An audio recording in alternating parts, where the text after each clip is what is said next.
아멘. 네, 오늘은 참 귀한 분을 모시게 되어서 참으로 기쁘게 생각합니다. 저와 개인적으로는 신학교 선배이시고 또 같은 교회에서 잠시 동안 선배 목사님으로서 섬겼던 기회가 있었고, 또 이후 이제 독립을 해서 개척을 해서 나가신 후에는 지속적으로 저와 관계를 맺으시면서 기도해 주시고 또 후원도 해 주시고 하신 귀한 목사님이십니다. 우리 이제 아들이 먼저 여기 독일에 유학을 와서 공부를 마치고 직장 생활을 하는 관계로 아들 보기 위해서 오셨는데, 저희가 또 혹시나 저희 교회에 방문해서 또 설교를 좀 해주실 수 있는가 제가 부탁을 드렸더니 흔쾌히 또 허락을 해주셔서 오늘 모시게 되었습니다. 글로벌 교회를 담임하고 계시는 강유신 목사님이십니다. 넉넉하신 하나님이라는 말씀으로 말씀 전하실 때 큰 은혜 받으시기를 진심으로 기원합니다. 목사님 나오십니다. 예, 방금 소개받은 강유식 목사입니다. 교회 역사 28년 동안에 그 자리를 잘 지켜가는 성도들이 대를 이어가고 있다는 것 굉장히 귀하게 생각하고, 그런 가운데에서 또 교회가 설립되면서 지금까지 계속 교회의 중직자로 역할을 감당하시는 유지성 집사님이 계시다는 것도 제게는 큰 은혜가 됩니다. 설교를 시작하기 전에 두 가지 제가 양해 말씀을 드려야 되는데 제가 잘못했다는 거예요. 첫 번째는 뭐냐 하면 와이셔츠를 준비해 왔는데 이게 뭐 여기저기 다니다 보니까 그냥 아들 집에다가 잘 걸어놓고 이러고 왔네요. 그래서 용서하시고, 제가 그래도 이렇게 드레스 셔츠 입고 그러면 꽤 오태가 나는 사람인데 그걸 잘 못 보여드려서 여기 와서 오승훈 목사님께서 옷 하나 빌려드릴까요? 그랬는데 제가 싫다고 그랬어요. 왜냐하면 두 사람 중에 하나는 굉장히 심한 충격에 빠질 테니까. 제 오 목사님 옷이 내 몸에 맞으면 오 목사님 충격을 받을 것이고, 오 목사님 옷이 제 몸에 안 들어가면 제가 충격을 받을 테니까 그 일은 안 하겠다고 그랬어요. 그 다음에 또 하나는 한국 다녀와서 다 아시겠지만은 올 때 비행기 시간 꽤 많이 걸리잖아요. 그리고 뭐 저 독일 온다고 그랬더니 여기저기서 설교해달라고 그런 교회가 많이 있었는데, 그럼에도 불구하고 제가 오 목사님께서 교우들과 함께 있는 교회에 왔어요. 그러니까 설교를 좀 길게 하더라도 여유롭게 넉넉하게 앉아 계세요. 넉넉하게. 본문을 사도행전 10장으로 정하였는데, 이 배경은 귀한 목사님 통화에서 잘 들으신 내용이에요. 천상에 계신 예수 그리스도께서 사도들을 통하여 지금도 일하고 계시는, 그래서 혹자는 아마 이 한학교회가 사도행전 29장의 역사를 2024년도에 써가고 있다, 이제 이렇게 설명하기도 해요. 지금도 역사하시는 하나님 앞에 붙잡힌 바 되어서 살아가는 종들, 성도들, 그 역사를 조금 미리 보고 깨닫도록 하시는 그런 내용이라고 소개받으셨을 거예요.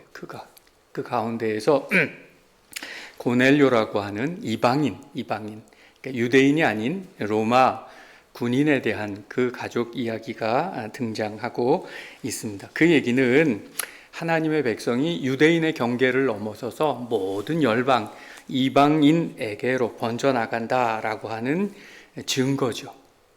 이제 저와 여러분도 한국 사람이지만 독일 땅에까지 와서 교회를 이루어서 살아가고 있다라고 하는 게 보통 사건은 아니거든요. 이 굉장한 사건이라고요.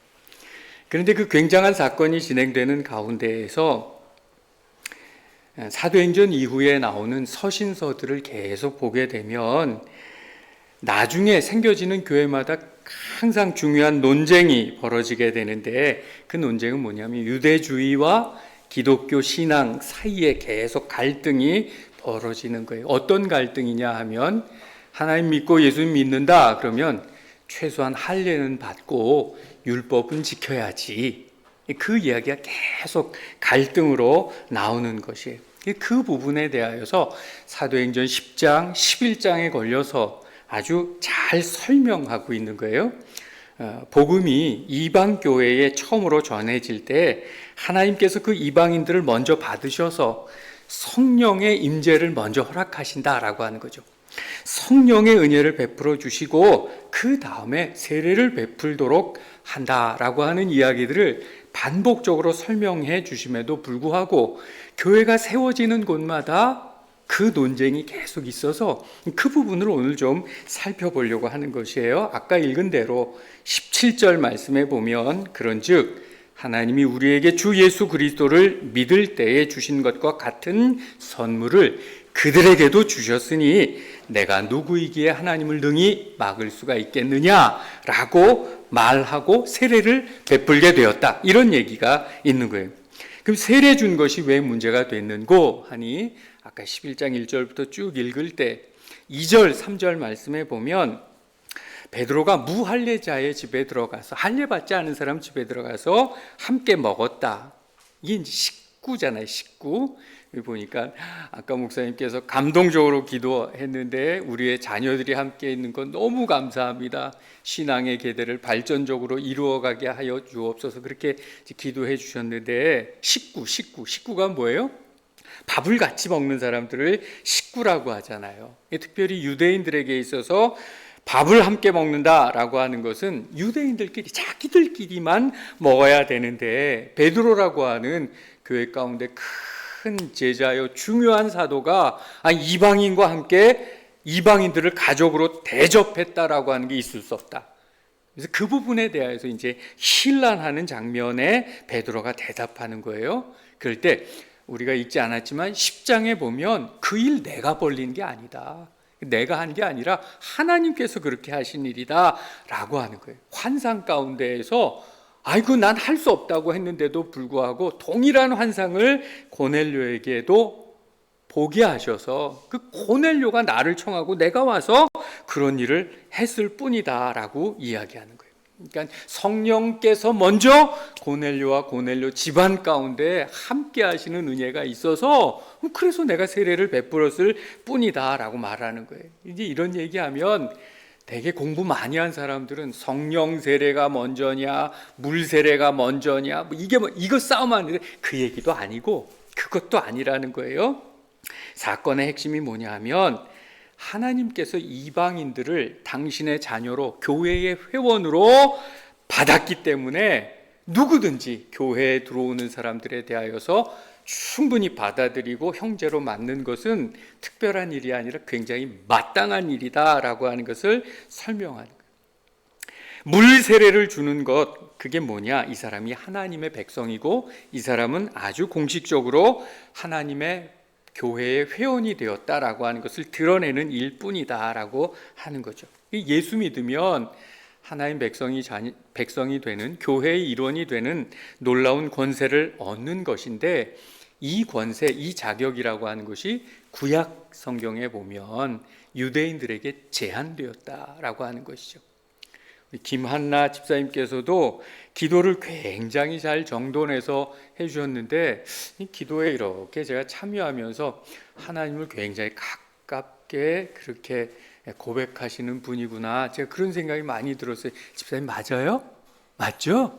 하나님께 이 가슴을 만지는 거는 정말 목사님이 잘하는구나 저분이 신령하구나 이런 뜻이죠? 그래 하나님 아주 가까이 함이 내게 복이라 그렇게 말씀하셨으니까 남은 세월 가운데도 하나님을 그렇게 친근히 고백하고 예수님을 아주 친근히 고백하시는 남은 일생 되시길 바라겠어요. 제가 남은 세월 가운데도 김한나 집사님 그걸 기억하면서 기도할 거예요. 이름이 외우기가 너무 좋아. 김한나 외우고 싶다. 글로벌 교회 담임 목사도 외우기 쉽죠. 글로벌 그걸 모르면 안 되는 거예요. 여러분 지구촌이라고 생각하는데 그거 아니고 반성문 교회, 글로 벌 받는 교회. 우리 교회는 반성문 교회. 그래서 자꾸 성도들에게 뭔가를 쓰라고 그래. 자꾸 쓰라고 그런다고요. 하여튼 그 하나님을 가까이 하는 복을 누리게 되셨는데 그것은 본래는 유대인들에게만 주어졌던 것인데 아까 기도하신 대로 예수님께서 죽음의 길을 당당하게 걸으시고 난 다음에 그 권세가 저와 여러분에게 확 열려졌다라고 하는 거죠. 아주 놀라운 권세를 우리가 받은 거예요. 보통 다른 교회에서 이런 얘기하면 깜짝 놀래죠. 한 두 사람 정도 막 쓰러지고 그런다고. 그래서 119 타고 그러는데 지금은 아무런 감동이 없는 것 같아. 그게 얼마나 큰 감격스러운 일인지. 내가 하나님을 아버지, 내가 교회의 집사, 교회의 성도가 됐다라고 하는 게 얼마나 놀라운 일인지 몰라요. 내가 오늘도 와서 너무너무 놀랐는데, 이게 하나님의 자녀가 된다라고 하는 거, 오승훈 목사님의 자녀가 된다라고 하는 건 굉장히 큰 일이구나라는 걸 느꼈어요. 그러니까 차 타고 들어오자마자, 아니 내 자녀가 이렇게 의자 착착착 놓고 또 방송, 그다음에 또 성도들이 올 때까지 계속 피아노 연주하고 휙 돌아가는데, 목사님이 자랑 삼아서 하는 얘기가, 아들이 없으면 예배를 할 수가 없습니다, 이렇게 얘기를 하는 거예요. 그렇지, 예배가 안 되지. 일단 애들 넷만 있어도 충분히 예배가 되니까. 거기다가 예배 준비를 잘 해놓는데, 기가 막히게 잘 해놓는 거예요. 그래서 저도 좀 더 날 걸 그랬다. 그래서 아이들, 너 오 목사님의 자녀가 된다? 또는 오 목사님과 함께 신앙 안에서 하나님의 자녀가 되는 그런 권세를 함께 누린다? 얼마나 대단한 건지 몰라요. 여러분, 남은 세월 가운데도 하여튼 그 대단한 자녀의 권세를 잘 누려가시면 좋겠어요. 예수님으로 말미암아서 유대인과 이방인의 경계가 무너졌다는 거죠. 우리 잘 아는 대로 독일의 베를린 장벽이 무너진 거예요.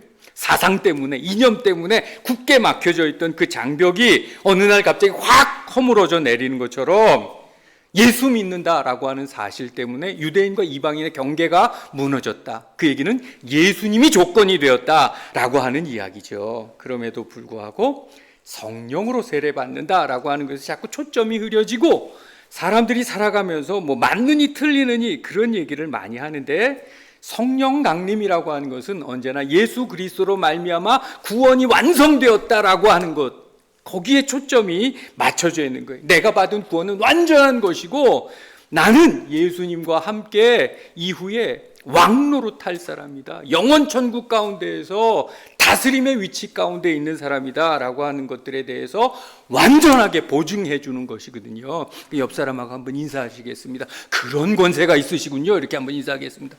아이, 쑥스러워라. 자, 그걸 눈을 못 맞춰요. 그걸 눈을 못 맞춰. 성령이 임하셨다라고 하는 것은 하나님의 자녀가 되는 일과 관련해서 또 다른 증표가 없다라는 이야기예요. 그 성령이 지금 고넬료에게 임하셨다라고 하는 것은 너희가 내 자녀가 되는 것이 너무너무나 분명하고 아주 완벽한 증거다라고 하는 것을 고넬료에게 허락하시는 동시에 베드로에게도 깨닫게 하셨다라고 하는 것이죠. 그래서 베드로가 이제 그것을 보증하기 위해서 물 세례를 베풀어서 저들도 하나님의 백성이 되었다라고 하는 것이 사도행전 본문의 핵심이 되는 거예요. 그런데 이 같은 신분을 가졌다라고 하는 문제가 교회사 내내, 교회사 2000년 동안, 그리고 교회가 세워지는 모든 교회 안에서 쉽게 왜곡되어질 때가 많이 있어요.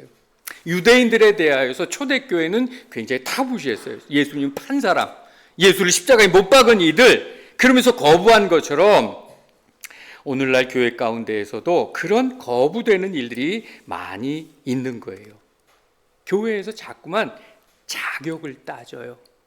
저런 사람은 우리 교회 회원으로 합당해. 그런데 저런 사람은 좀 곤란해. 이런 모습들이 있어요. 근데 그 모습이 바로 그 고넬료를 교회 가운데로 맞아들이는 일에 부담을 가진 것이나 오늘날이랑 똑같다고요. 그 일은 만만치는 않아요. 저도 목사님과 함께 이제 부교역자로 있다가 제가 어떤 교회의 담임 목사가 되었는데, 지역 사령관이 한 분 계셨어요.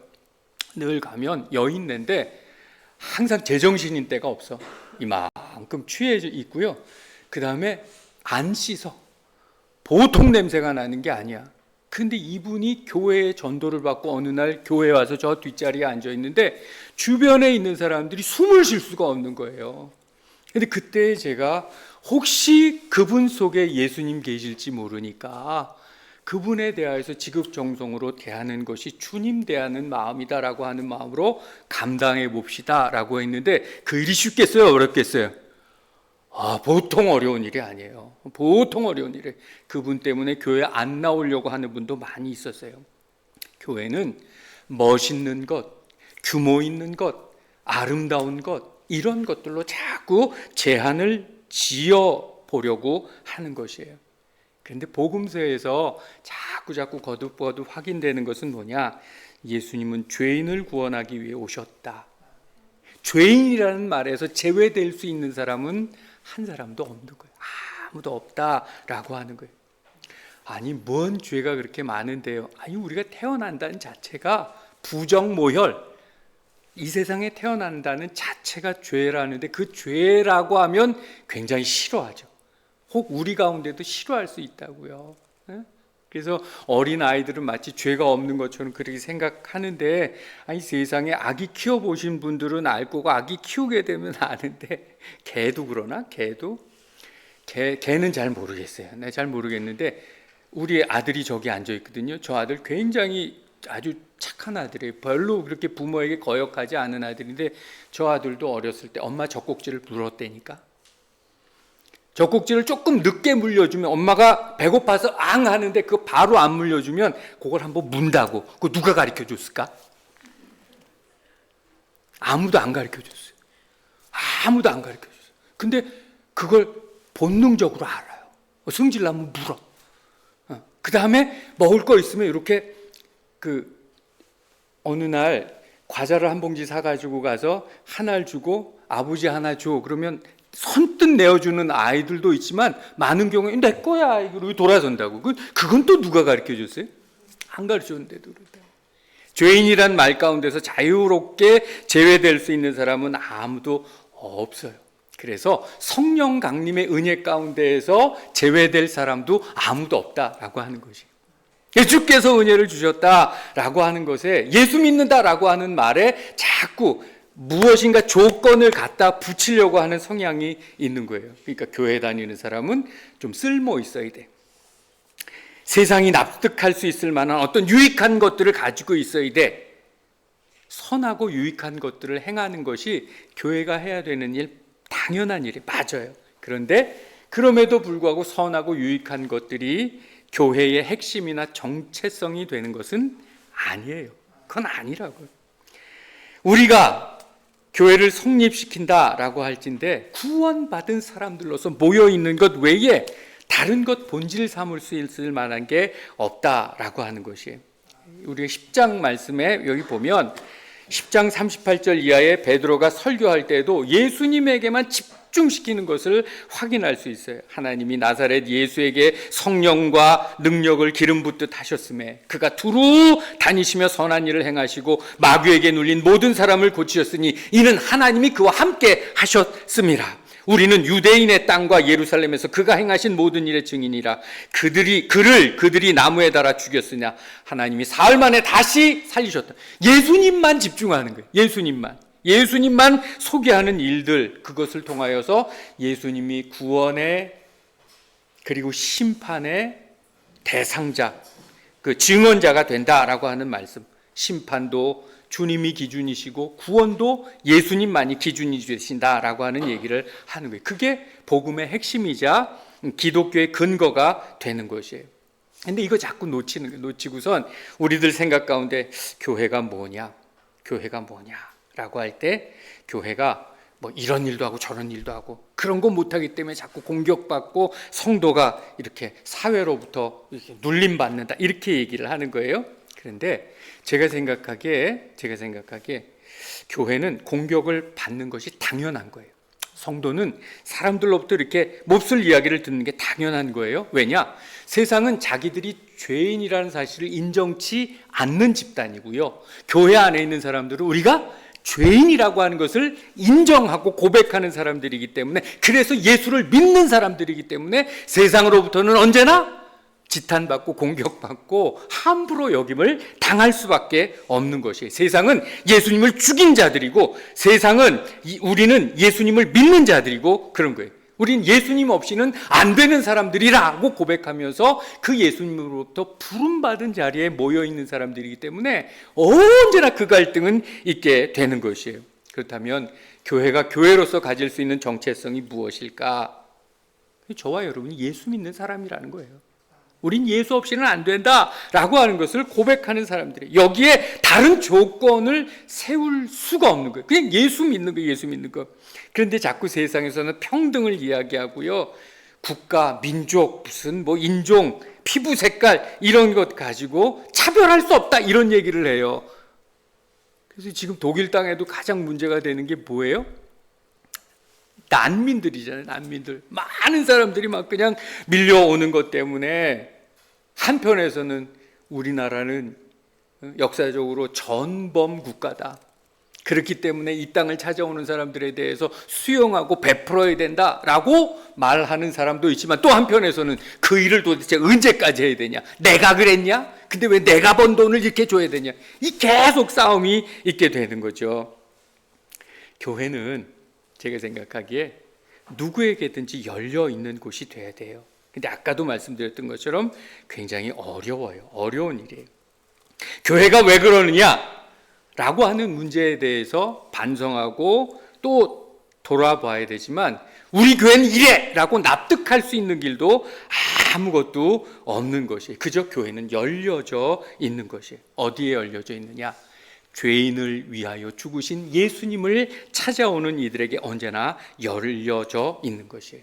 저와 여러분이 내가 하나님의 백성인 줄로 고백합니다. 제가 하나님의 자녀인 것을 믿습니다 라고 하는 것들로 교회의 정체성이 세워지는 거죠. 하나교회의 정체성이 뭐냐? 내가 예수님으로 말미암아서 교회의 일원이 되었다는 그 고백 하나로 이루어지는 것이 하나교회의 특징이 되어야 될 것입니다.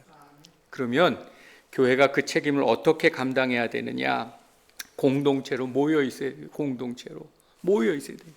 우리 교회가 코로나 시기 가운데에서도 예배를 계속 모였어요. 대면 예배를 계속했어요.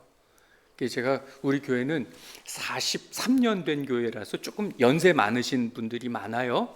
근데 교회 코로나 있을 때 제가 걸어오다가 아프면 기어오시고 기어오다 아프면 굴러오시고 굴러오다 쓰러지면 제가 뒷일은 감당하겠다.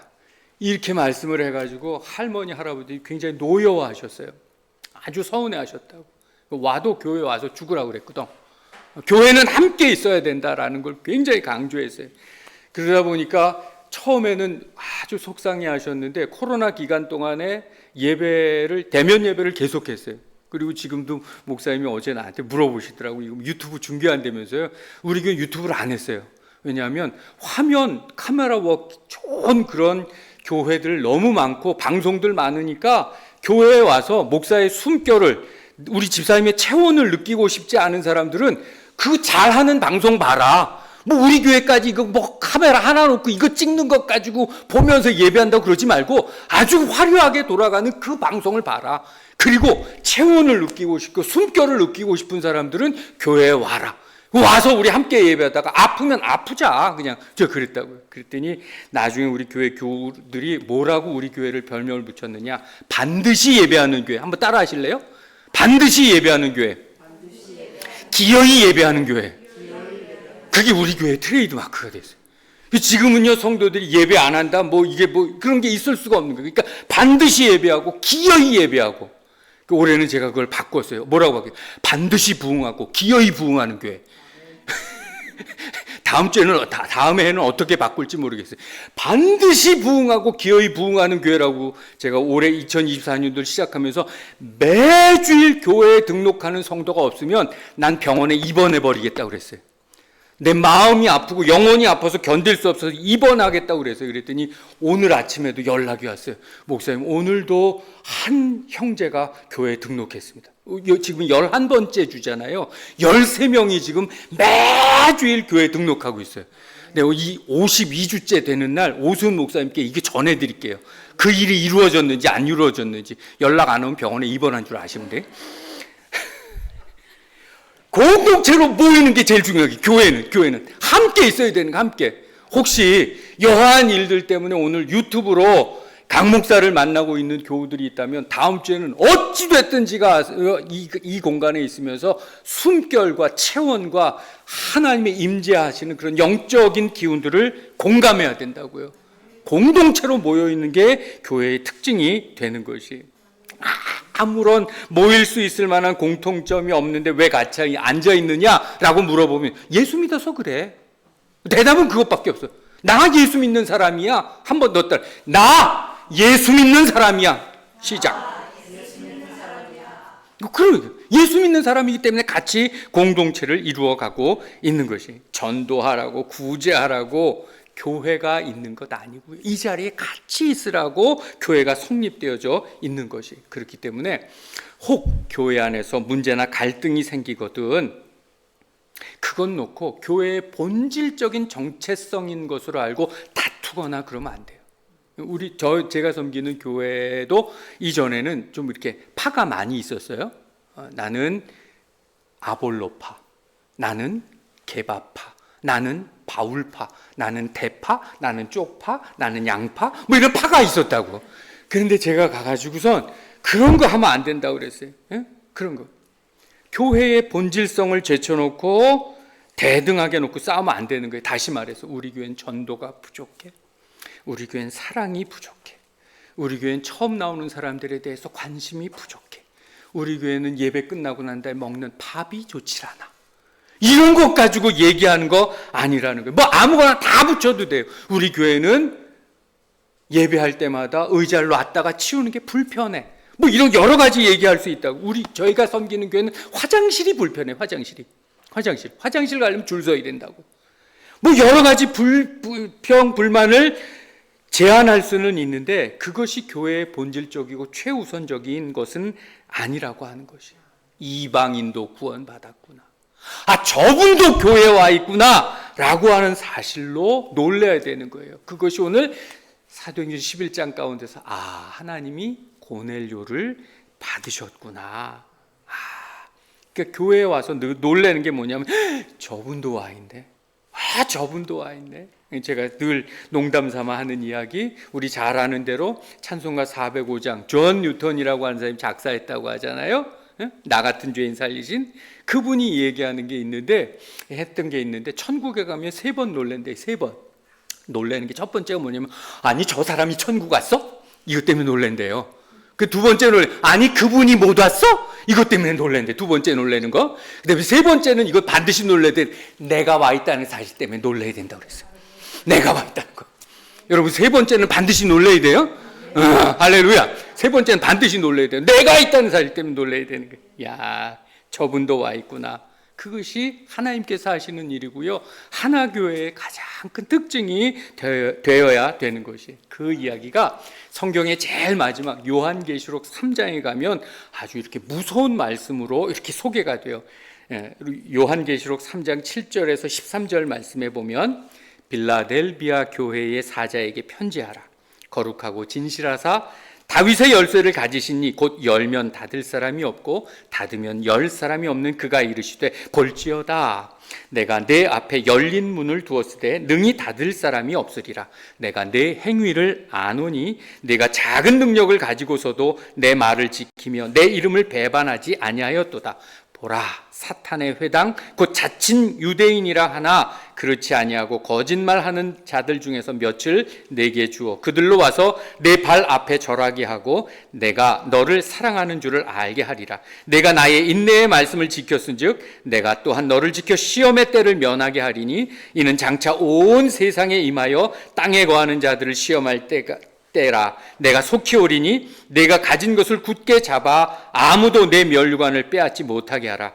이기는 자는 내 하나님 성전의 기둥이 되게 하리니 그가 결코 다시 나가지 아니하리라. 내가 하나님의 이름과 하나님의 성 곧 하늘에서 내 하나님께로부터 내려오는 새 예루살렘의 이름과 나의 새 이름을 그의 위에 기록하리라. 귀 있는 자는 성령이 교회들에게 하시는 말씀을 들을지어다. 이런 말씀이 있어요. 빌라델비아 교회가 무엇했다고요? 빨리 읽어서 잘 기억이 안 나시죠? 빌라델비아 교회가 뭐 했다고요? 아무것도 한 거 없어요. 인내했다는 거. 인내. 역시 목사님, 인내했다. 교회가 존재하고 있다는 게, 교회가 존재해. 신통한 일 하지 않고요, 굉장한 일 한 거 아니고, 멋있는 일 한 거 아니고요, 그냥 교회가 존재했다는 게 존재. 그런 뜻에서 하나교회는 멋있는 교회예요. 저 뒤에 계신 유 집사님 같은 분이 계셔서 저는 좀 부담되세요? 부담을 가지세요. 거룩한 부담. 교회 시작부터 교회가 굉장히 어렵고 힘들 때 뭐 어떻게 오 목사님을 꼬드겼는지 난 모르겠어. 오선 목사님 7가지 오게 하는 그런 실력이 있는 집사님이 교회 설립 멤버로 지금까지 있다는 사실이 굉장한 거라고요. 교회의 교회. 교회는 존재하는 거, 인내하는 거예요. 무슨 일이 있어도 교회로 모이고 교회를 지켜내는 게 그게 교회라고, 그게 성도라고요.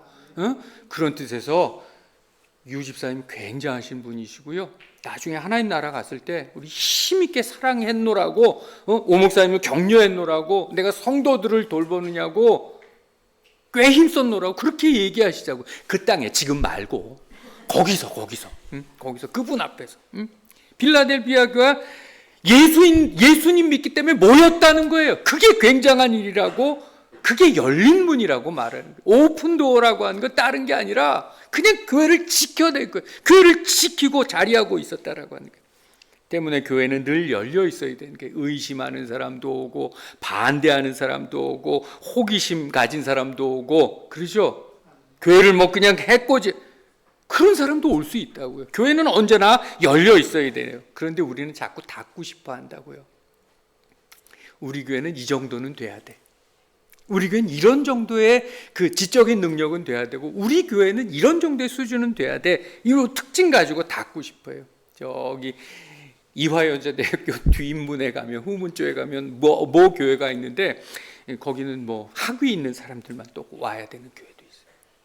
교회는 그런 데가 아니라고요. 교회는 열려져 있다고요. 다수의 성향이 어떤 색깔을 띨 수는 있어요. 그러나 그것이 강제력이 된다든지 정치 권력이 된다든지 하면 안 되는 거예요. 교회는 어느 한 사람의 의견까지 들을 수 있는 다 열어놓고 있는 게 교회예요. 그리고 그 교회는 주께서 문을 닫으셔야만 닫혀지는 것이고요. 이미 주님께서 하나교회의 문을 열어놓으셨기 때문에 이 문을 닫을 사람은 아무도 없는 거예요. 그게 교회를 지켜가야 되는 거죠. 그러니까 여러분이 스스로가 여기에 앉아 있다는 자체가 어떤 의미가 되는 것이고, 어떤 뜻이 되는 것이고, 책임이 있는 것이에요. 그걸 모르면 내가 이 자리에 있는 것에 의한 책임, 의미를 모르게 되면 자꾸 교회 보고 자기가 하고 싶은 거 하자 그런다고. 우리 교회엔 내가 이런 거 하고 싶은, 이런 거 하자. 각자 하고 싶은 것이 교회의 사명이나 정체성을 대신하면 안 되는 것이에요. 여러분, 교회에 오셔가지고 마음에 들지 않는 것을 참아가면서 함께 앉아있는 것보다 더 큰 것은 없는 거예요. 우리 예진이가 불만이 있는 것 같아. 교회 와가지고 오빠가 하던 일 이런 거 막 하니까 자기 좀 싫은 것 같아. 한국에 왔을 때 살짝 그 맞아? 안 맞아? 웃기는. 그래서 우리 집에 딸 보고 우리 딸도 뭐 한다고 그러니까 예진이가 하는 것만큼 안 해. 우리 딸은 진짜 안 해. 근데 아이고 뭐 강 목사님 딸도 그런 거 하는데 뭐 너도 하는 게 맞잖아. 교회는요. 내가 하고 싶지 않은데, 내가 마음에 들지 않는데 그걸 참아가면서 함께 앉아 있는 것보다 더 큰 일이 없다니까요. 오늘도 강제로 억지로 엄마 따라온 우리 아들 딸이 이 사실을 좀 알았으면 좋겠어. 진짜 안 하고 싶은데 이 자리에 와 앉아 있는 것보다 하나님이 더 귀하게 생각하고 더 상 주고 싶어 하는 마음은 없다고요. 저희 집에 아들한테 한번 물어보세요. 여기 오고 싶었나? 그런데도 함께 여기 와 앉아 있다고요. 그게 교회의 사명이고 성도의 사명이라고 하는 것인데, 에베소서 1장 말씀해 보면 더 확실하게 이렇게 말씀하고 있어요. 한번 띄워줄 수 있으면 자 띄워줄래? 에베소서 1장 22절과 23절. 또 만물을 그의 발 아래에 복종하게 하시고 그를 만물 위에 교회의 머리로 삼으셨느니라. 교회는 그의 몸이니 만물 안에서 만물을 충만하게 하시는 이의 충만함이라. 교회는 혼자 버티고 있어서 되는 게 아니에요. 교회는 예수님께서 당신의 몸으로 부른 그런 존재이기 때문에 그 사람들이 같이 있어야 되는 거예요. 그리고 그 교회는 예수님께서 기다리고 계시는 시간이라는 뜻도 있어요. 예수님이 기다리고 계시는 시간이에요. 교회에 함께 계시는데 거기 막 예수님의 권능을 드러내지 않고 정죄하지 않고 심판하지 않고 계속 기다려 주신다고. 예수님은 교회에서 기다려 주시는 시간으로 교회를 얘기해요. 교회에서 그 가장 중요한 책임이 뭐냐라고 한다면 공동체로 같이 있는 것. 그 다음에 또 하나는 말씀으로 서 있다라고 하는 거. 말씀. 하나교회 얼마나 이름이 좋은지 몰라요. 말씀으로 하나, 진리로 하나, 성령으로 하나. 그러죠. 아멘을 빨리 해줘서 제가 그만 단어를 3개만 쓰고 그만하겠어요. 말씀이라고 하는 것은 뭘 설득한다, 설명한다, 그게 아니라 하나님이 주인이다, 그 뜻이에요. 주인, 하나님이 주인이다. 하나님께서 부르시고 하나님께서 발언하시는 모임이 교회예요. 하나님이 말씀하시는 거지 다른 거 아니라고요. 우리의 뜻을 합쳐서 교회를 만든 것이 아니라 하나님이 부르셨다는 것을 상징화하고 하나님이 부르셨다라고 하는 것을 예식화하는 것이 제가 지금 하는 설교라고요. 다른 게 아니라고요. 하나님이 누구신가를 말해주는 것이에요. 열려있는 교회가 되는 이유에 대해서 예수님께서 죄인을 위하여서 오신 구원자가 되셨다, 그거 얘기하는 거예요. 그것을 확증하기 위해서 성령께서 임재하셨다. 그리고 이것을 가르치는 것이 교회가 할 일이라고 하는 거예요. 하나님 아버지께서 예수 그리스도를 보내셨다. 이것이 말씀이에요. 이거 외에 다른 게 아니라는 사실이죠. 하나님 아버지가 예수님을 보내셨고 그래서 우리와 세상을 구원하셨다. 두 번째는 뭐냐? 그 구원이 세상과 역사와 인생의 운명이 될 것이다 라고 하는 것을 선포하는 것이 교회예요. 아까 읽었는데 에베소서 1장 21절, 22절, 23절의 가치가 뭐냐? 그를 만물 위에 교회의 머리로 주시고 교회는 그의 몸이고 만물 안에서 만물을 충만케 하시는 이의 충만이다 라고 말씀하는 거예요. 이게 하나님이 일하시는 방법이고요. 하나님의 능력이고 하나님의 약속이고 하나님의 임재 방법이라고 하는 것이에요. 신앙생활하면서 늘 저와 여러분이 겪게 되는 시험거리가 뭐냐면 내가 잘하면 하나님이 내 편 들어주시고 내가 잘 못하면 하나님이 나를 외면하신다라고 하는 생각이 저와 여러분을 시험에 들게 한다고요. 그런데 그런 일 결코 없어요.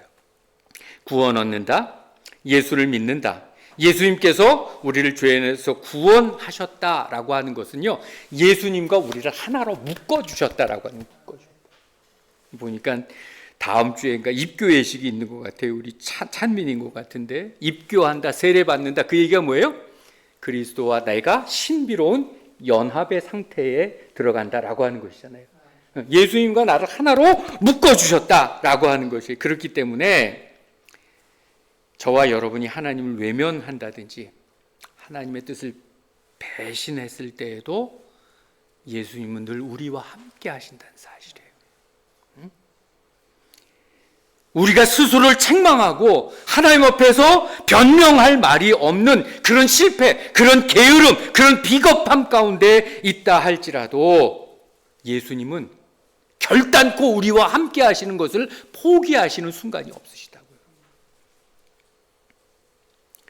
그것이 예수를 믿는다는 뜻이고 아마도 이 자리 가운데에서 우리 오 목사님께서 언제나 전하고 가르침의 내용이 바로 그것일 거예요. 저와 여러분이 어떤 형편과 상태에 있다 할지라도 우리가 예수님을 떠나려고 한다 할지라도 예수님은 우리와 함께 하시는 그 뜻을 단 한순간도 포기하시지 않는다는 사실, 그게 우리 신앙의 내용이 되어야 될 것입니다. 여러분, 우리가 당하는 현실, 우리가 겪는 도전, 우리가 확인하는 우리의 연약함들 있잖아요. 세상의 무서움, 이런 것들을 하나님께서 다 알고 계시고요. 그 속에서 나라고 하는 존재를 반드시 기어이 승리케 하는 존재로 일하고 계시다는 사실이 우리를 두려움과 시험에서 벗어나게 할 줄로 믿습니다. 우리는 안 해도 하나님은 반드시 하신다고요. 내 실수를 아시는 거예요. 내 형편을 아시는 거예요. 그러면서 하나님께서 포기하시지 않으시기 때문에 지금도 저와 여러분의 귓전에 성령 하나님이 말씀하세요. 뭐라고? 그러니 일어나라. 그러니 일어나라. 이렇게 말씀하시는 거예요. 우리가 성경을 통해서 확인하는 것, 사도행전 가운데서 지금 베드로가 서 있잖아요. 베드로가 누구예요? 예수님을 3번이나 부인했던 사람. 그것이 바로 사도행전의 무시무시함이 될 것이에요. 복음서에서 제일 마지막에 나오는 제자는 가롯 유다, 예수님을 판 사람이라고요. 예수님의 배반. 세상은 예수를 알지 못하고 끝까지 거부하는 죄 아래에 있다는 표징이 누구예요? 가롯 유다. 예수님과 더불어서 함께 생활을 3년 이상이나 했음에도 불구하고 그 예수님을 파는 역할을 한 사람, 그 가롯 유다를 통하여서 우리에게 알려주는 건 뭐예요? 세상은 끝까지 예수를 거부하고 끝까지 예수님을 배반한다 라고 하는 사람의 표징으로 가롯 유다라고요. 그런데 사도행전이 시작되면서 탁 하니 나오는 사람이 누구예요? 베드로. 베드로가 담대히 일어나서 여러분 형제들이여 들으십시오. 이 예수는 성경이 계속해서 증언한 분이십니다. 성경이 약속한 대로 이분이 우리에게 오셨고 십자가를 지고 죽으셔서 바로 이사야서 53장에 있는 그 내용, 고난의 종, 이 내용을 실현하신 분이 바로 이분이십니다 라고 하는 이야기예요. 베드로가 이런 얘기를 하니까 가만히 있지 않고 여기에 또 끼어들어서 계속 이야기하는 사람이 있어요. 그가 누구예요? 사울, 바울 사도예요. 바울 사도. 예수님에 의해서 뒤집어져서 역사상 가장 위대한 복음의 증인이 되었던 그 사람. 인생길 가면서 여러분 신앙생활하면서 때로 겁나죠. 겁내지 마시자고요. 겁이 난다라고 하는 건 뭐냐면 예수 믿는다라고 하는 말이 가진 진정한 뜻을 아직 잘 모르는 게 되는 거예요. 다 이해하지 못한 거예요. 자꾸만 하나님이 옳은 것, 그른 것 가리는 심판자, 그렇게 생각하면 안 돼요. 잘하면 복 주고 못하면 벌 주시는 분이 하나님이다, 이런 생각하시면 안 되는 거예요. 그리고 어떤 때는 한국 사람들은 하나님 한 번 용서, 두 번 용서, 세 번까지는 용서하시는 거예요. 우린 3세판이잖아. 그 네 번째부터는 결코 용서 안 하시는 이런 하나님 그런 분이 아니세요. 하나님은요, 강제하지 않으시고요, 명분으로도 하지 않으시고요, 우리를 꾸짖으시고 그런 분도 아니세요. 넉넉하신 분, 넉넉하신 분. 돌아올 시간을 주시고요, 다시 일어설 기회를 주시고요, 넘어지면 거듭하여 일으켜 세워주시고 무릎에 힘을 더하여 주시고 눈물 닦아주시면서 내 손 잡아, 내 손 잡아, 나와 같이 가면 돼, 내 등에 업히면 돼, 이렇게 말씀하시는 분이지 탁 넘어져서 거봐 임마 자식아 내 말 안 들으니까, 하나님 결코 그런 분이 아니세요. 하나님 그런 분이 아니시라고요. 그런데도 우리는 자꾸 겁을 내는 거예요. 저는 한국 교회에서 우리 성도들을 계속 신앙 지도하면서 제일 필요한 게 뭐냐라고 생각할 때, 내가 예수 믿는다라고 하는 그 고백이 가지는 진정한 내용을 놓치고 있는 거예요. 예수 믿는다라고 하는 게 뭐냐? 겁내지 말고요, 교회와 우리의 삶 가운데서 믿음으로 이길 수 있는 거예요. 예? 이길 수 있는 거예요. 여러분, 살아가면서 감수해야 될 게 많이 있는데 감수하자고요. 뭘 감수해야 되느냐? 우리의 연약함을 감수하자고요. 우리의 부족함을 감수하자고요. 성경이 뭘 말하는 거예요? 우리의 연약함과 우리의 부족함 때문에 진다 안 진다? 안 진다라고 하는 거야. 안 진다. 얼마나 똑똑한지 몰라요. 나하고 눈 마주치면서 내 답을 딱 아는 거예요. 사모님 뒤에 앉은 처자가 얼마나 안 진다. 우리의 연약함 감수하자고요. 우리의 무지함 감수하자고요. 예? 우리의 어떤 면에서 보면 조금 별 볼 일 적은 그런 모습 감수하자고요. 그것 때문에 진다 안 진다? 안 진다. 절대 안 진다. 절대 안 진다. 여러분, 세상이 우리를 향하여 달려들어요. 한번 해보자는 거예요. 어떻게 하자고요? 감수하자고요. 그것 때문에 포기 된다 안 된다? 안 되는 거예요. 안 되는 거예요. 왜? 하나님이 그 아들을 십자가에 못 박아 죽이셨다고요. 이것을 기억하면서 우리의 신앙을 그 십자가에 죽으신 예수님께 묶어매는 거예요. 묶어매는 거예요. 예수님 죽으셨지만 어떻게 되는 거예요? 반드시 살아나신다고요. 살아나신다고요. 그 내용이 요한복음 1장 14절에서 말씀이 육신이 되어 우리 가운데 거하심에 우리가 그의 영광을 보니 아버지의 독생자의 영광이요 은혜와 진리가 충만하더라. 충만한 은혜와 진리, 그것이 오늘 이 자리 가운데, 그렇죠? 나의 못남, 나의 자책, 나의 한숨, 후회, 이거 상관치 않으시고요, 기꺼이 부어주시고 거침없이 부어주시고 넉넉히 부어주신 분이 우리 하나님, 끝까지 우리 편을 들어주신 분이 우리 주님이시라는 사실이에요. 바로 이것이 예수님, 십자가, 구원이라고 하는 기독교의 복음의 핵심이 되는 단어들이 가지고 있는 뜻이에요. 우리가 연약해도 결코 지지 않는다. 우리가 부족해도 결코 포기되지 않는다라고 하는 것이. 근데 자꾸 이런 예수, 십자가, 구원 이런 단어를 잘 못 쓰는 거예요. 그 자신이 없어가지고 겁내면서 다른 것을 밀어 세우는 거예요. 뭐라고 세우느냐? 나는 안 됐지만 내 자식만큼은 잘 되게 하여 주시옵소서. 이렇게 간다고요. 에? 내가 이제부터라도 건강하면 뭐 이렇게 가는 거예요. 아니라 그거 아니라고요. 여러분, 몸이 아플 때 어떻게 하면 되는 줄 아세요? 그냥 아프면 돼요. 병이 찾아오면 그냥 아프면 돼요. 여러분, 고통스러운 일이 있잖아요. 그럼 우세요. 아프고 울어도 손해본다 안 본다? 손해 안 본다. 이게 복음이라고요. 이게 진리고 이게 우리가 구원받았다라고 하는 것이. 우리를 위하여서 누가 죽으셨다? 성자 예수 그리스도, 성자 하나님이 죽으셨다라고 하는 것을 기억하셔야 되는 거예요. 그분이 우리를 못 따라 들어오실 자리가 없고요, 우리 편 되기를 포기하시는 법이 결코 없고요. 우리가 주일에 모여있을 때 아무개 형제도 왔네, 아유 아무개 자매도 왔네, 에? 그렇지, 우리가 다 예수 믿는 사람이지, 하나님이 오늘도 우리를 교회로 묶어주셨네, 하나님이 우리를 응원하시고 힘주시네, 그렇게 말하자, 그 말씀이에요. 그리고 예배 끝난 다음에 돌아가셔서 한 주간 동안 세상을 향하여 맞짱 뜨시라니까요. 한번 와봐, 올 때는 와봐, 그리고 맞짱 뜨시라고요. 에? 포기하지 마시고요. 왜냐? 하나님의 왼수가 된 저와 여러분을 하나님이 붙잡아 주셨다니까요. 우리가 원래 하나님 왼수였었어요. 우리가 연약할 때, 우리가 죄인 되었을 때, 하나님의 원수가 되었을 때 하나님께서 우리를 그리스도 안에서 부르셔서 당신의 자녀가 되게 해주셨다는 사실이에요.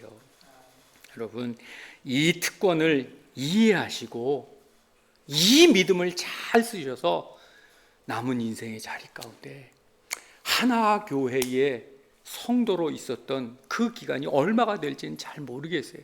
하나 교회에 계시다가 하나님 앞에 서실 수도 있고요, 또 다른 교회에 옮겨갈 수도 있어요. 그러나 이 공동체 가운데에서 배우고 익혔던 그 신앙의 내용들, 구원이 뭐고 예수가 뭐고 십자가가 뭔지 결코 포기되지 아니하고 결코 지지 아니하고, 하나님께서 언제나 나를 붙잡아 주시고 반드시 이기게 하시고 기어이 이기게 하시는, 그리고 그때까지 넉넉하게 기다리시는 하나님이라는 사실들을 믿어 의심치 않고 담대함으로 살아내시는 저와 여러분 온 성도 되어 주시기를 주님의 이름으로 부탁드립니다.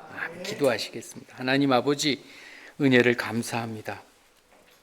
우리가 예수 믿는 사람입니다. 우리 중에 누가 자격이 있었습니까? 자랑할 자격 갖고 있지 않았습니다.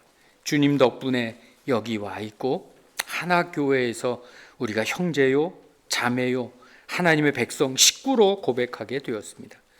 세상을 향하여 교회를 세워 문을 열라 하시니 하나 교회의 문을 열어둡니다.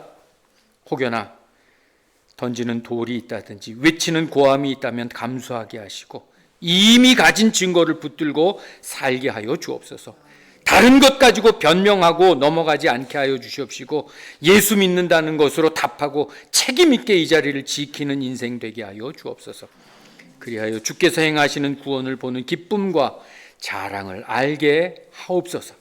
이 시대에 우리와 우리가 섬기는 하나 교회의 책임을 각자가 맡은 자리, 가정, 직장, 일터, 학교 모든 삶의 현장에서 감당케 하여 주옵소서. 예수님의 이름으로